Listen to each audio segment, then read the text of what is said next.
And he entered again into the synagogue, and there was a man there which had a withered hand. And they watched him whether he would heal him on the Sabbath day, that they might accuse him. And he saith unto the man which had the withered hand, Stand forth. And he saith unto them, Is it lawful to do good on the Sabbath days, or to do evil? To save life, or to kill? That they held their peace. And when he had looked round about on them with anger, being grieved for the hardness of their hearts, he saith unto the man, Stretch forth thine hand.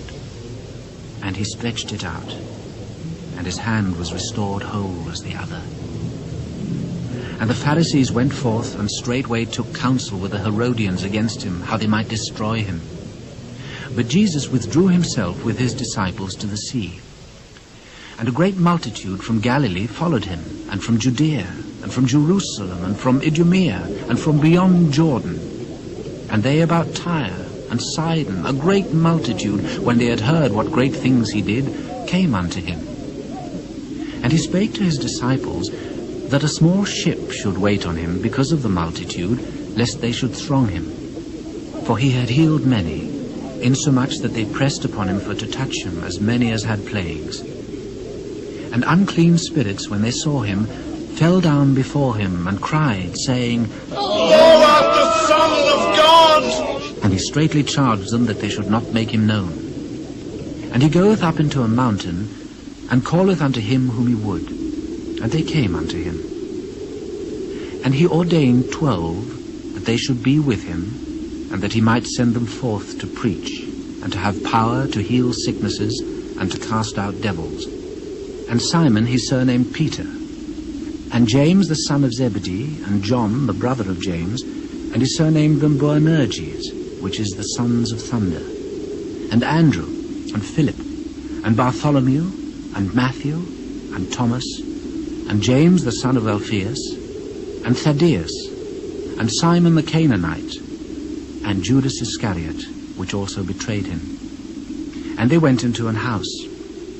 And the multitude cometh together again, so that they could not so much as eat bread. And when his friends heard of it, they went out to lay hold on him, for they said, He is beside himself. And the scribes which came down from Jerusalem said, He hath Beelzebub, and by the prince of the devils casteth he out devils. And he called them unto him, and said unto them in parables, How can Satan cast out Satan?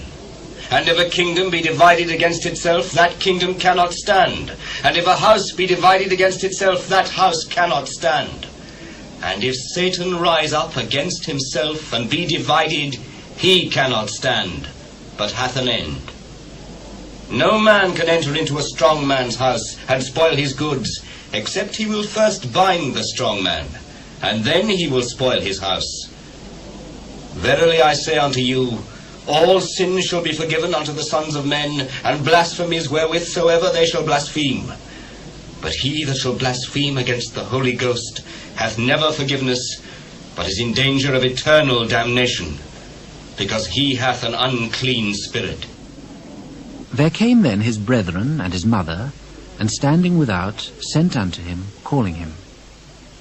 And the multitude sat about him, and they said unto him, Behold, thy mother and thy brethren without seek for thee. Who is my mother, or my brethren? And he looked round about on them which sat about him, and said, Behold my mother and my brethren. For whosoever shall do the will of God, the same is my brother, and my sister, and mother.